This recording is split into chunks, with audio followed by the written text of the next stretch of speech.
The year was 1046 BCE, and the plains of Mue stretched beneath a sky heavy with the weight of destiny.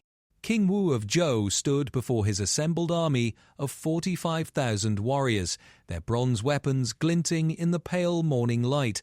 Across the vast field, the forces of King Di Xin of Shang waited. A massive army of over 500,000 men, many of them slaves and conscripts, pressed into service at the last moment.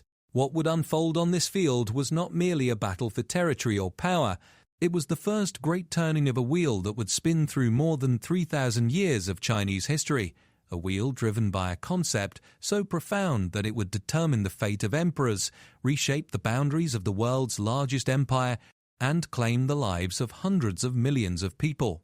This was the mandate of heaven, and with it, the endless cycle of Chinese dynasties would begin its eternal rotation.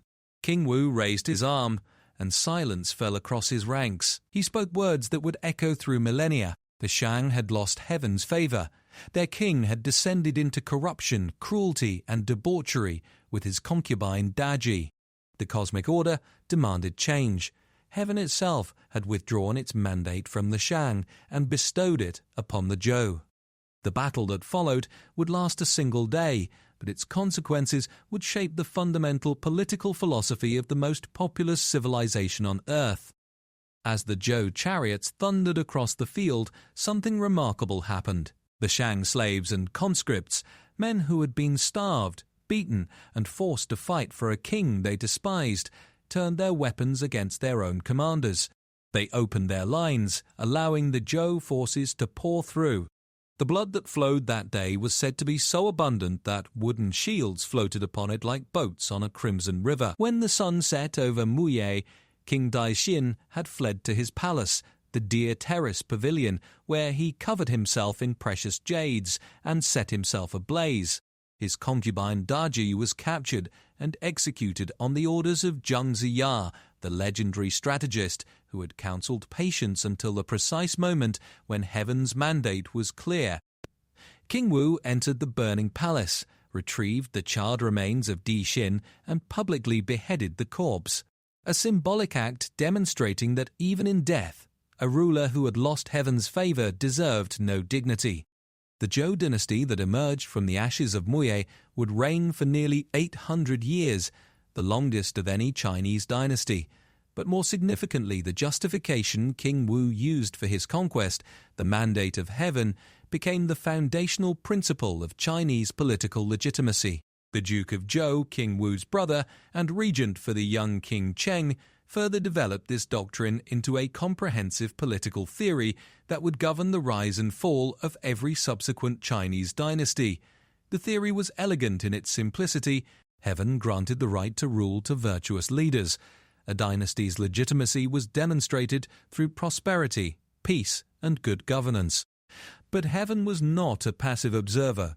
When corruption crept into the court, when officials became greedy, when the emperor neglected his duties to indulge in pleasure, heaven would send warnings. Natural disasters, floods, droughts, earthquakes, famines were interpreted as cosmic displeasure. If the ruler failed to heed these warnings, heaven would withdraw its mandate and rebellion would be justified. The successful rebel, by virtue of his victory, proved that heaven had chosen him as the new son of heaven. This created a self-fulfilling prophecy of extraordinary power. A dynasty weakened by corruption would inevitably face natural disasters, as infrastructure like irrigation systems and flood controls fell into disrepair. These disasters would cause famine and suffering, which would spark rebellion. The successful rebel would then claim the mandate and establish a new dynasty, which would rule virtuously until corruption set in again, and the cycle would repeat. The pattern established at Muyei played out with remarkable consistency across the centuries. Each turning of the wheel brought devastation and renewal, death and rebirth, chaos and order, and those who understood the pattern believed they could predict when the wheel would turn next. The first great test of the dynastic cycle came swiftly. The Qin dynasty, which unified China in 221 BCE under the ruthless brilliance of Qin Shi Huang, rejected the entire concept of the mandate of heaven. The first emperor believed he had created an eternal empire that would last 10,000 generations. He standardized weights, measures, currency, and even the axle widths of carts. He connected the defensive walls of the former warring states into what would become the Great Wall. He burned books and buried scholars alive to suppress dissent. He sought the elixir of immortality so that his rule would never end. But the wheel cares nothing for human ambition. When Qin Shi Huang died in 210 BCE during an inspection tour of his vast empire, his chief eunuch Zhao Gao saw opportunity. The eunuch conspired with the Prime Minister Li Si to suppress the emperor's death, forging a letter that ordered the legitimate heir, Prince Fusu, to commit suicide. The emperor's youngest and most pliable son, Hu Hai, was installed as the second emperor, a puppet whose strings Zhao Gao would control. The second emperor proved to be everything the mandate of heaven warned against. Cruel, incompetent, and isolated from reality by the scheming Zhao Gao, he continued his father's harsh policies without his father's administrated genius. Taxes remained crushing. Forced labor continued to claim hundreds of thousands of lives, and the draconian legal code that had given the Qin its iron discipline now became the instrument of its destruction. In the summer of 209 BCE, two minor military officers named Chen Sheng and Wu Guang found themselves leading 900 conscripts northward to Yuyang to help defend the frontier against the Xiongnu nomads. Heavy rains delayed their march, and they realized they would miss their deadline. Under Qin law, the penalty for late arrival at a military posting was death, regardless of the reason. Chen Sheng gathered his men and posed a question that would ring through Chinese history. Are kings and nobles given their high status by birth? The answer, he declared, was no. Any man, through courage and determination, could become great. Given the choice between certain execution and rebellion, the 900 conscripts chose to fight. What happened next demonstrated the fragility of a dynasty that had lost heaven's favor. Chen Sheng and Wu Guang employed brilliant psychological tactics. They hid a piece of silk inscribed with the words, "Chen Sheng shall be king," inside a fish that was served to the soldiers. They imitated the cries of a fox at night, calling out, "Great Chu shall rise, Chen Sheng shall be king." These omens, whether believed or merely useful, created the appearance of cosmic sanction for rebellion. The uprising spread like fire across dry fields. Within months, the ragged band of 900 had swelled to tens of thousands, as starving peasants, disaffected former nobles of the conquered states, and opportunistic warlords joined the cause. Chen Sheng declared himself king of the restored Chu kingdom. Multiple armies marched against the Qin capital. Chen Sheng himself would not survive to see the Qin fall. He was assassinated by his own charioteer within a year of starting the rebellion, but the spark he had lit could not be extinguished. Two men emerged from the chaos who would determine China's next great dynasty. Xiang Yu, a brilliant aristocratic general of imposing physical presence, and Liu Bang, a former minor police official from the countryside. Liu Bang was everything Xiang Yu was not. Where Xiang Yu was noble-born, cultured, and militarily brilliant, Liu Bang was coarse, poorly educated, and relied on the talents of those around him. He once urinated into the formal hat of a Confucian scholar to demonstrate his contempt for learning. But Liu Bang possessed something Xiang Yu lacked, an intuitive understanding of what the mandate of heaven required. When Liu Bang's forces reached the Qin capital of Shenyang in 206 BCE, his advisors counseled him to show restraint. Rather than looting the palaces and terrorizing the population, Liu abolished the harsh Qin laws and promised the people fair treatment. This act of virtue, contrasted with the brutality of the Qin, demonstrated that heaven might be transferring its mandate to this unlikely peasant leader.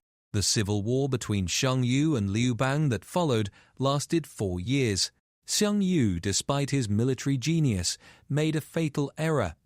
He divided the conquered Qin territories among various generals, attempting to restore the feudal system of the Warring States period. Liu Bang, exiled to the remote region of Shu in the southwest, bided his time, gathered strength, and eventually emerged to challenge his rival. The decisive moment came at Gaisha in 202 BCE. Xiang Yu, surrounded by Liu Bang's combined forces, found his army's morale shattered by a psychological operation in which Liu Bang's soldiers sang the folk songs of Chu, making the trapped army believe their homeland had already surrendered. Xiang Yu, with only 28 men remaining, fought his way to the banks of the Wu River, where he could have escaped. Instead, he declared that heaven had destroyed him, refused to return home in shame, and cut his own throat. Liu Bang, the peasant who had once begged for food in the streets, became Emperor Gaozu of the Han Dynasty. His reign would establish a dynasty lasting over 400 years, one of the longest and most influential in Chinese history. The Han would give its name to the majority ethnic group of China, the Han people, and to Chinese writing itself, Han characters.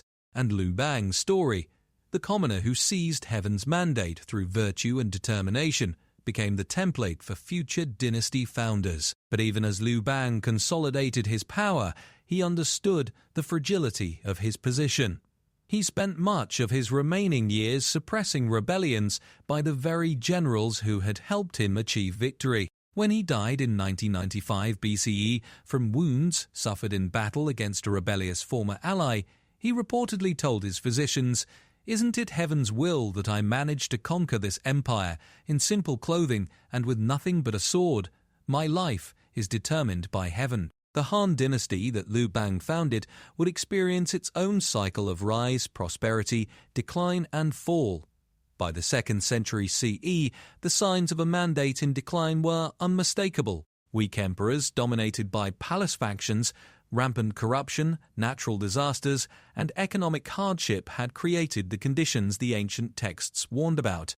Into this chaos stepped a man who would claim not merely earthly rebellion. Zhang Jue was a Taoist healer who had spent years traveling through the plague-ravaged countryside of northeastern China, offering free treatment to the sick and suffering. The epidemics that swept through China in 171, 179, and 182, possibly related to the Antonine Plague that spread along the Silk Road, had devastated the population and demonstrated, to those who believed, that heaven was deeply displeased with the Han. Zhang Jue gathered disciples and developed a religious teaching he called the Way of Supreme Peace. He promised his followers that a new age was dawning, that the corrupt Han dynasty had lost heaven's favor, and that a spiritual transformation would accompany political revolution. He gave himself the title Great Teacher and taught that the current era, represented by the color blue associated with the Han, was ending. A new age of yellow, representing the earth element in Chinese cosmology, would rise. By 184 CE, Zhang Jue had organized his followers into 36 regional groups across 8 provinces, numbering perhaps 300,000 believers. They prepared for coordinated uprisings across the empire, communicating through a network of secret signs. The plan was brilliant. Simultaneous rebellions would overwhelm the Han military and bring the dynasty crashing down. But the conspiracy was betrayed. A disaffected member named Tang Zhou reported the plot to authorities. Zhang Jue's chief agent in the capital, Ma Yuanyi, was arrested and executed by dismemberment. Facing the exposure of his entire organization, Zhang Jue had no choice but to launch the rebellion early. In March 184 CE, Zhang Jue's followers rose up wearing yellow headscarves, the yellow turbans that would give the rebellion its name. They chanted apocalyptic slogans: "The blue sky is dead, the yellow sky will soon rise. In the year of Jiazi, great fortune will come to the world." Zhang Jue became the General of Heaven, his brother Zhang Bao the General of Earth, and his brother Zhang Liang the General of Man. Within 10 days, the rebellion had spread across China, alarming the Han court in Luoyang. The rebels attacked government offices, destroyed tax records, freed prisoners, and killed officials. In some areas, they established a kind of egalitarian administration based on their religious teachings, a utopian experiment that aimed to redistribute land and treat all believers as equal. The message resonated with people who had been ground down by decades of corruption and exploitation. But Zhang Jue would not live to see his yellow sky rise. He fell ill during the siege of Guangzhou and died in October 0184 CE. His body was exhumed by the victorious Han General Huang Fu Song, beheaded, and the severed head sent to the capital as proof of the rebellion's defeat. His brothers followed him in death within months, killed in battle or by their own subordinates. The Yellow Turban Rebellion was suppressed within a year of its eruption. But it had delivered a fatal blow to the Han dynasty. To combat the rebels, the court had been forced to grant unprecedented military autonomy to regional governors, essentially creating the warlords who would tear the empire apart. Among those who rose to prominence suppressing the Yellow Turbans were men whose names would become legendary. Cao Cao, the brilliant strategist who would dominate the late Han; Liu Bei, who claimed descent from the Han imperial family; and Sun Jian, whose descendants would rule the southern kingdom of Wu. The Three Kingdoms period that followed the Han's final collapse in 220 CE became one of the most romanticized eras in Chinese history. But it was also one of the bloodiest. The population of China, estimated at over 50 million during the Han's height, may have fallen to as low as 16 million during the chaos that followed. The wheel had turned, and its grinding had claimed tens of millions of lives. The pattern repeated. The Jin dynasty reunified China in 280 CE, only to collapse into barbarian invasions and civil war. The Sui dynasty reunited the land in 589 CE, built the Grand Canal connecting north and south, but exhausted itself through military adventures and collapsed after two emperors. The Tang dynasty that followed, 907 CE, brought perhaps the greatest flourishing of Chinese civilization: poetry, art, cosmopolitan trade along the Silk Road, and an empire stretching from the Pacific to Central Asia. But the Tang too fell, weakened by rebellion, regional warlords, and the same patterns of corruption and incompetence that had brought down every dynasty before. Each time, observers believed they could see the signs of heaven's displeasure before the fall. Each time, ambitious men watched for the moment when rebellion might succeed. And each time the successful rebel claimed the mandate, established a new dynasty, and began the cycle anew. The most dramatic demonstration of the dynastic cycle's predictability came in the 14th century, when a man born into circumstances even more desperate than Liu Bang's rose to become one of China's most consequential emperors. Zhu Yuanzhang was born in 1328 in a tiny village in Anhui province, the youngest of 4 sons in a family of poor tenant farmers. His birth name, Zhu Chongba, meant simply double 8, indicating his parents' combined age at his birth. The family was so impoverished that several of his brothers were given away because they could not be fed. The Yuan dynasty, established by the Mongol conquerors under Kublai Khan's grandfather Genghis Khan, had ruled China for nearly a century. But by the 1340s, the signs of mandate loss were everywhere. Corruption pervaded the administration. Natural disasters struck with alarming frequency. The Yellow River, China's sorrow, broke its dikes repeatedly, flooding vast areas and driving millions into starvation. And the plague, the Black Death that would devastate Europe, had reached China first, carried along the Silk Road that had once brought prosperity. In 1344, when Zhu Yuanzhang was 16, disaster struck his family with concentrated fury. Drought and floods had destroyed the crops. Then epidemics swept through the village. Within weeks, Zhu's father, mother, and oldest brother were dead. He was left alone in a world of starvation and chaos, with no resources, no connections, and no future. Zhu found refuge in a Buddhist monastery, not from spiritual conviction, but because the monks at least had food. But even the monastery could not sustain him. He was sent out to beg, wandering for 3 years through central China with nothing but a begging bowl and the clothes on his back. These years of wandering shaped him profoundly. He learnt the suffering of the common people firsthand. He saw how the Mongol administration failed to provide even basic governance. And he developed a burning hatred for the elite scholars who quoted Confucian texts while the people starved. The Red Turban Rebellion that erupted in 1351 gave Zhu his opportunity. The Red Turbans were a coalition of rebel groups united by millennium Buddhist beliefs and opposition to Mongol rule. They believed that the coming of a messianic figure, the Maitreya Buddha, would herald a new age of peace and justice.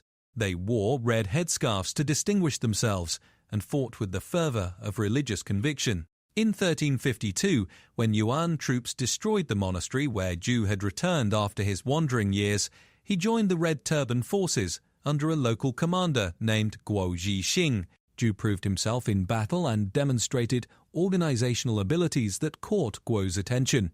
When Zhu married Guo's foster daughter, he became part of the rebel leadership. What set Zhu apart from other rebel commanders was his strategic vision. He understood that merely overthrowing the Yuan was not enough. He needed to establish himself as the legitimate successor to Heaven's mandate. He gathered Confucian scholars to his cause, despite his personal distaste for their learning. He established a functioning civil administration in the territories he conquered. He presented himself not as a bandit or religious zealot, but as a national liberator who would restore Chinese rule. The decisive moment came in 1363 at Lake Poyang, in what may have been the largest naval battle in history. Shu's rival Chen Yuliang, who had declared himself Han Emperor, commanded a fleet of massive warships carrying over 500,000 men. Zhu had only 200,000 sailors and smaller vessels, but Zhu employed fireships with devastating effect, turning Chen's gigantic fleet into a floating inferno. Chen himself was killed when an arrow struck him in the head. After Lake Poyang, no rival could match Zhu's power. In 1368, he declared the founding of the Ming Dynasty, the name meaning bright or radiant, with deliberate symbolic opposition to the Mongol Yuan, whose name suggested darkness. Zhu took the reign name Hongwu, vastly martial, and began 30 years of rule that would establish the template for the next 5 centuries of Chinese government. Hongwu never forgot his origins. He reduced taxes on peasants, distributed land to the landless, and ordered that abandoned fields could be claimed by anyone willing to cultivate them. He established a network of public granaries to prevent famine. He attempted to break the power of the merchant class, whom he associated with the corruption of the late Yuan, and he created a system of agricultural colonies that would support a standing army of over 1 million troops.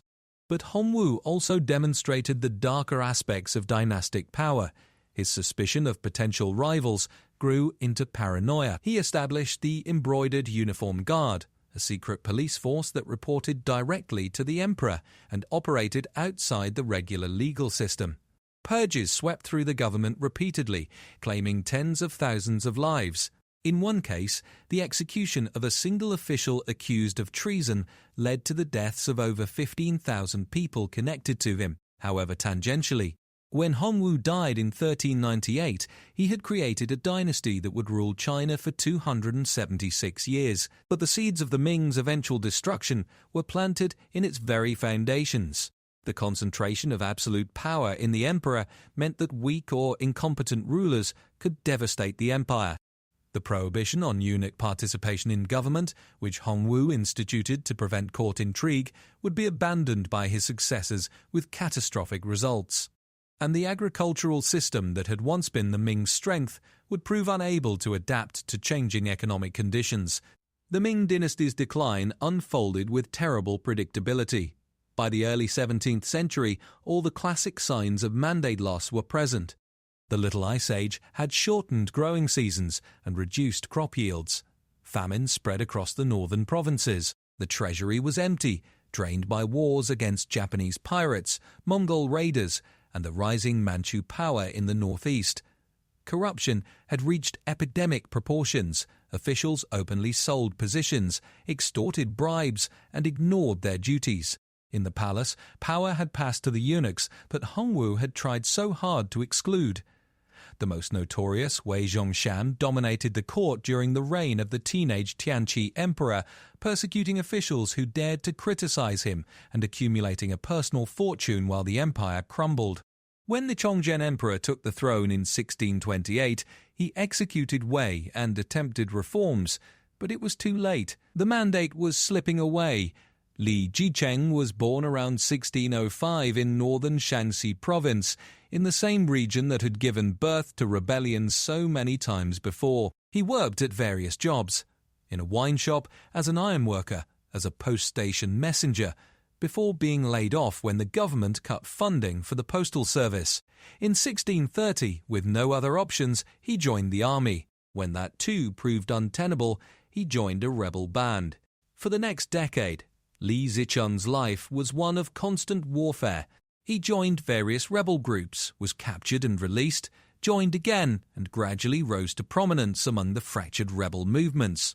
By the early 1640s, he had emerged as the dominant rebel leader, controlling much of Shaanxi, Henan, and Hubei provinces. Li's message resonated with people who had nothing left to lose.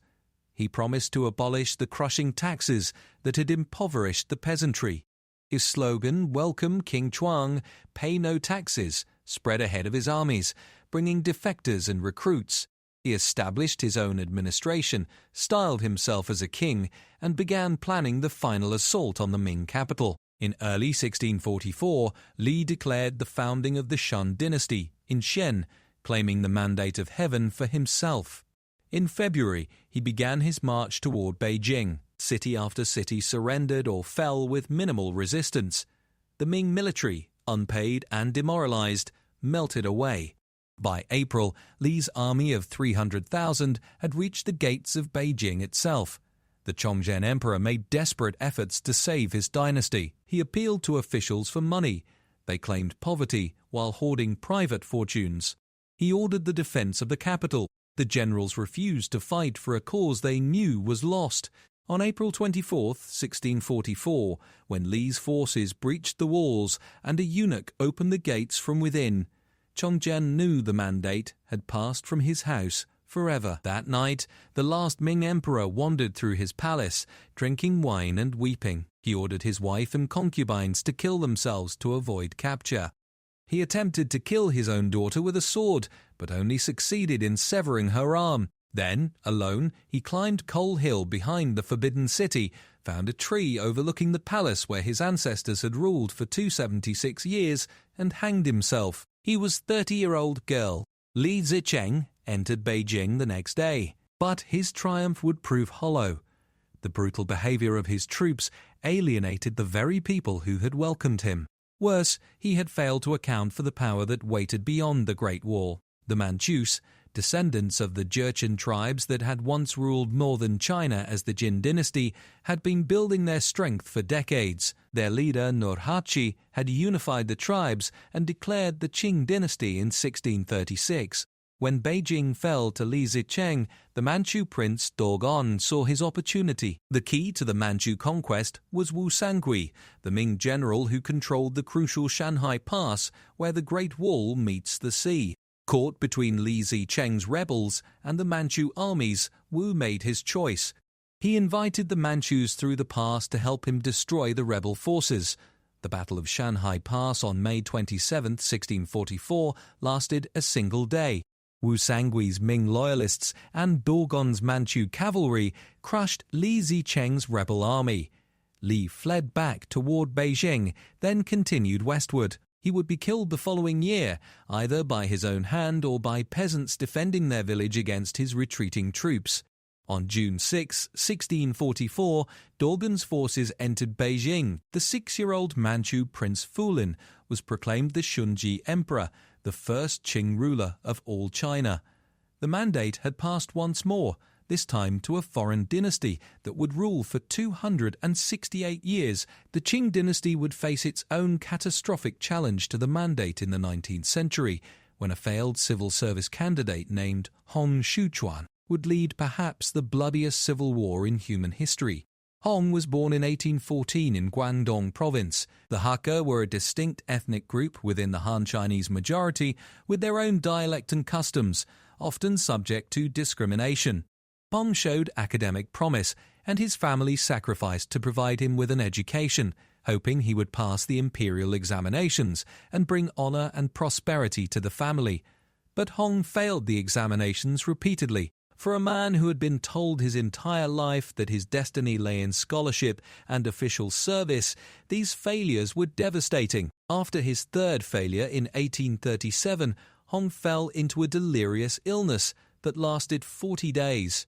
During this period, he experienced visions that would reshape his life and eventually tear China apart. In his visions, Hong ascended to a heavenly realm where he met an elderly man with a golden beard and a younger man who called him brother. The old man lamented that the people of China had abandoned him to worship demons, and he charged Hong with a mission to destroy these demons and restore the true faith. At the time, Hong did not understand these visions. Only years later, after reading a Christian missionary tract, did he come to believe that the old man was God the Father, the younger man was Jesus Christ, and he, Hong Xiuquan, was the second son of God, sent to save China. This syncretic theology, mixing Protestant Christianity with Chinese folk beliefs, Confucian ethics, and apocalyptic millenarianism, became the foundation of a religious movement that would attract millions of followers. Hong's associate Feng Yunshan organized the converts into the God-worshipping society, which spread through the poverty-stricken regions of Guangxi province during the 1840s. The Qing dynasty was vulnerable.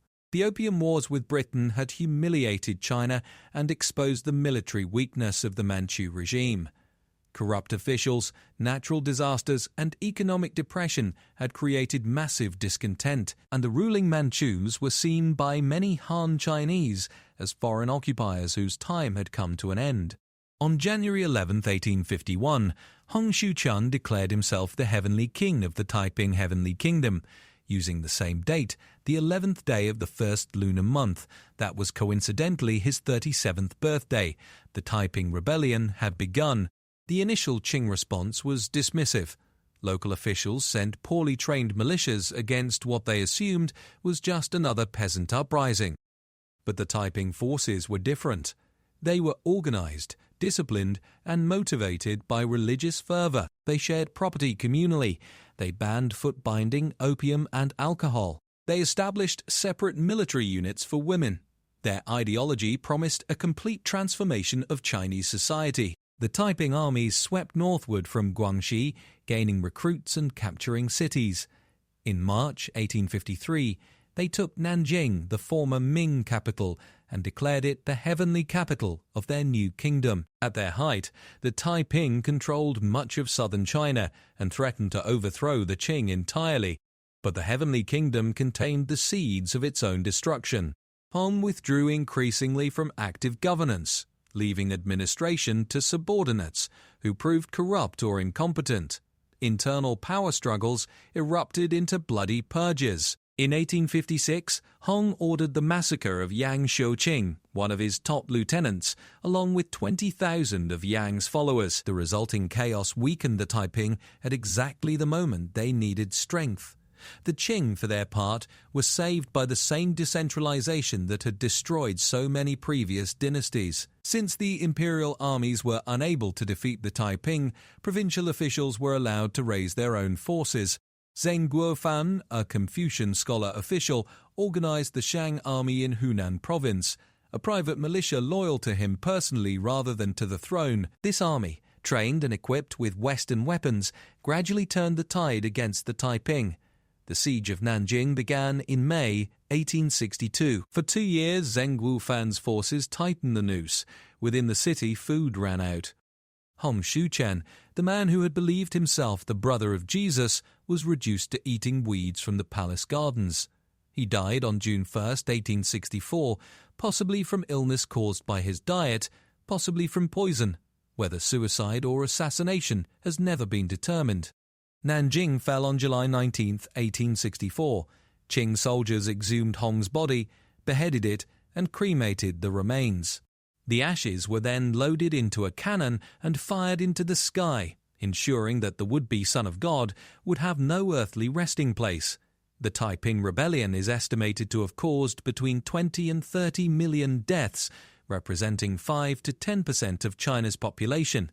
It was the bloodiest civil war in human history, and though the Qing survived, the dynasty had been fatally weakened. The decentralized military power that had saved the throne would eventually contribute to its downfall. The final turning of the imperial wheel came in 1911, when China's last dynasty fell not with a great battle or dramatic siege, but with an accidental explosion, and the quiet abdication of a 6-year-old boy. The Qing dynasty had limped through the late 19th century, battered by foreign invasions, internal rebellions, and failed reform movements. The Empress Dowager Cixi, who dominated the court for nearly 50 years, had blocked meaningful modernization while the world changed around China. Her death in 1908, coming just one day after she arranged the death of her nephew, the Guangxu Emperor, left the throne to the 3-year-old Puyi, with his politically inexperienced father as regent. Revolutionary sentiment had been building for years.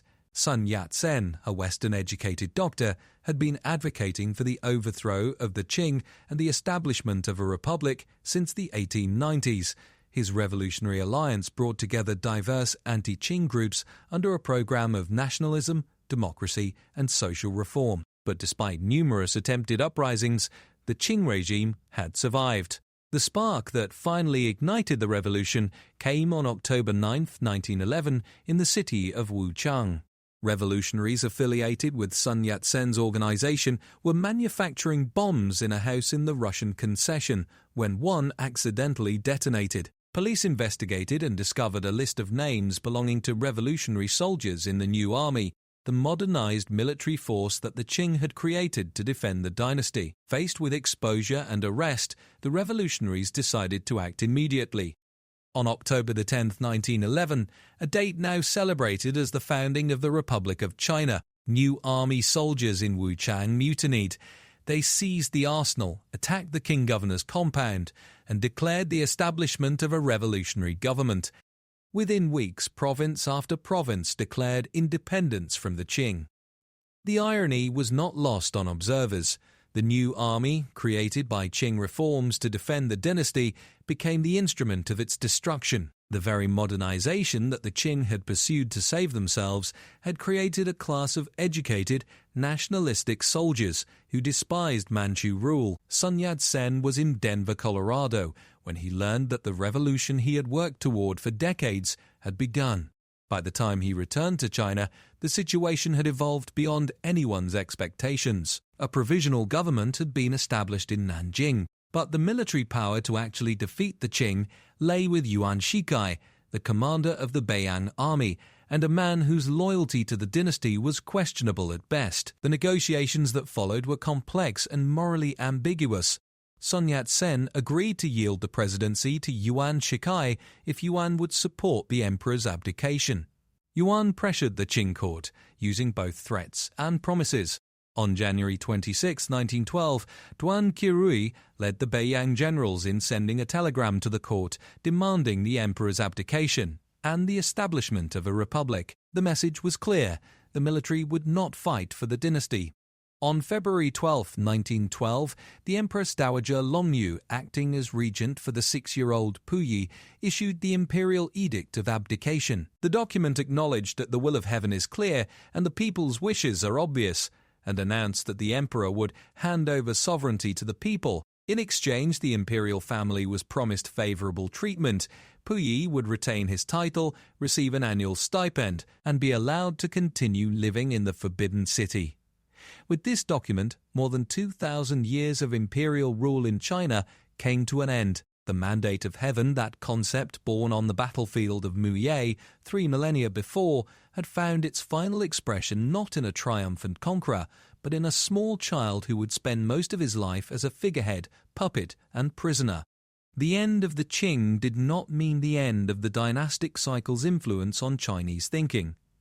Mao Zedong, who would establish the People's Republic of China in 1949, was well aware of the pattern. He explicitly studied the rise and fall of Chinese dynasties, seeking to understand how to avoid the corruption and decay that had brought down every previous ruling system. In his later years, Mao launched the Cultural Revolution, partly out of fear that the Communist Party was following the same trajectory as previous dynasties, becoming bureaucratic, corrupt, and disconnected from the people. Whether this campaign succeeded or merely repeated the pattern of purges and upheaval that had characterized dynastic decline is still debated. The pattern established at Muyue continues to echo through Chinese political consciousness. The Chinese government today monitors public grievances carefully, aware that in Chinese history, popular discontent can rapidly escalate into regime-threatening upheaval. Natural disasters still carry political implications, with government response scrutinized as a measure of legitimacy, and the question of whether the current system has heaven's favor, expressed now in terms of economic performance, social stability, and national strength, remains as relevant as it was 3,000 years ago. The wheel of heaven continues to turn. The mandate can be won through virtue, lost through corruption, and seized through rebellion. This pattern, established in fire and blood on the plains of Muyue, tested in the rain-soaked rebellion of Chen Sheng, proven in the rise of peasant emperors like Liu Bang and Zhu Yuanzhang, and verified in the catastrophic upheavals of the Taiping and Jinhai revolutions, remains embedded in the deepest assumptions of Chinese civilization. Whether one believes in heaven's mandate as a cosmic truth or merely observes it as a social phenomenon, the pattern holds. They decline through corruption and complacency. They fall to those who can claim and prove through victory that heaven has chosen them for a new beginning. The cycle continues. The only question is when the wheel will turn again. Throughout 3,000 years of Chinese history, the dynastic cycle repeated with variations that nevertheless adhered to a recognizable pattern. Understanding this pattern was considered essential political knowledge, enabling observers to predict when a dynasty was vulnerable and when rebellion might succeed. The cycle began with a founding period of vigor and reform. Liu Bang reduced taxes and freed slaves. Zhu Yuanzhang redistributed land to peasants. Each new dynasty, fresh from the chaos that had ended its predecessor, understood viscerally the importance of popular support. The first emperors typically worked hard, maintained discipline, and kept corruption in check. The second phase brought consolidation and prosperity. With competent administration and relative peace, agriculture flourished, trade expanded, and population grew. This was when dynasties built their great monuments: the Tang capital of Chang'an, the Ming's Forbidden City, the Qing's Summer Palace. Cultural achievements reached their height. This period might last several generations, creating the illusion that the dynasty would endure forever. The third phase saw the beginning of decline. Typically, this coincided with emperors born to luxury, who had never known struggle or hardship. Palace factions competed for influence. Eunuchs or consort families accumulated power. Officials increasingly sought personal enrichment rather than public service. Tax revenues declined as the wealthy found ways to avoid their obligations, while the burden on ordinary peasants increased. The fourth phase brought crisis. Natural disasters, which in earlier periods might have been managed through well-maintained infrastructure, now caused widespread suffering.